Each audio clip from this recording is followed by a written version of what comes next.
The love of money,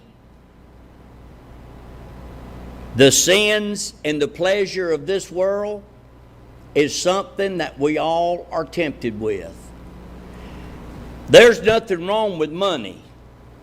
The Bible doesn't say there's anything wrong with money. He said a little bit short sometimes when it comes to seeing things that we don't need to be looking at.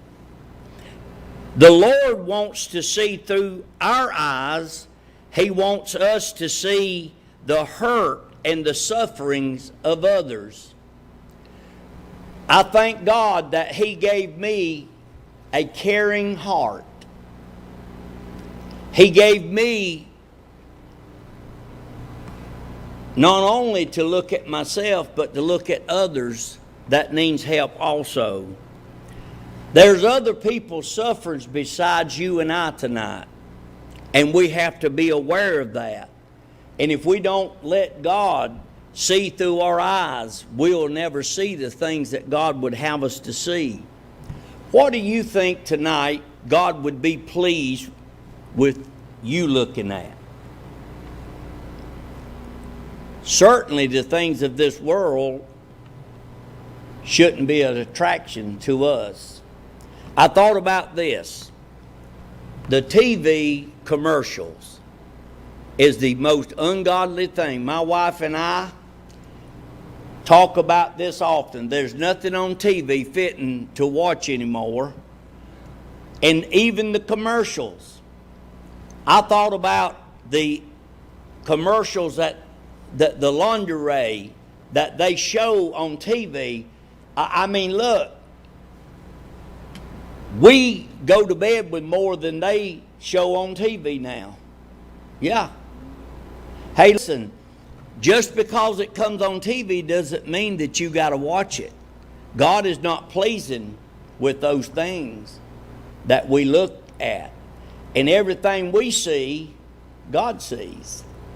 So we have to be careful what we look at. Would you allow Him to use your eyes tonight and to look?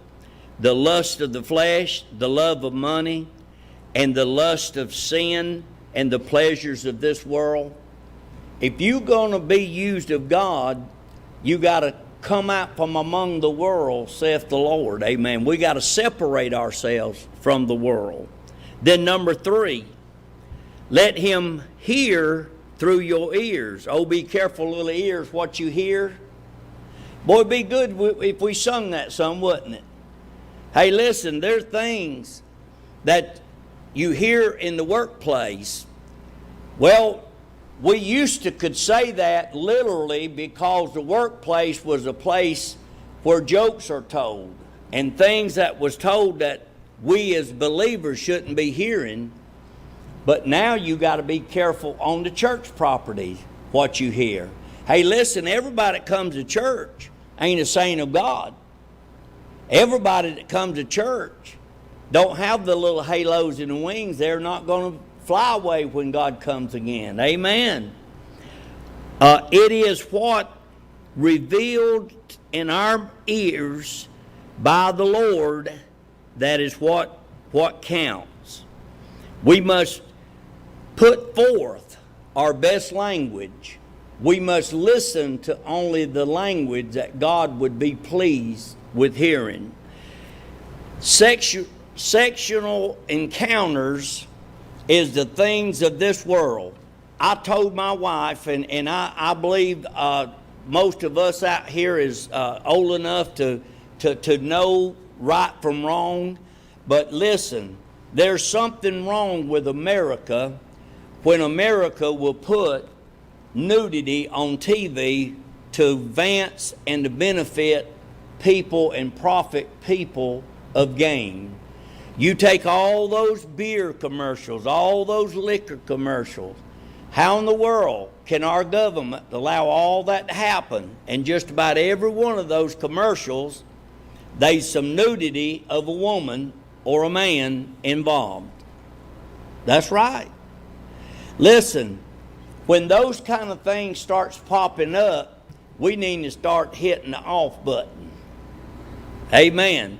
What we need to be careful what our eyes is seeing and what our ears is hearing, because it will influence God in using you. God can't even look upon sin. Amen. So we have to be careful. The Lord wants you to be used, and He wants to use your ears to hear the cries of the lost and influence the needed. I wonder, does your life influence others? What you listen to, would it influence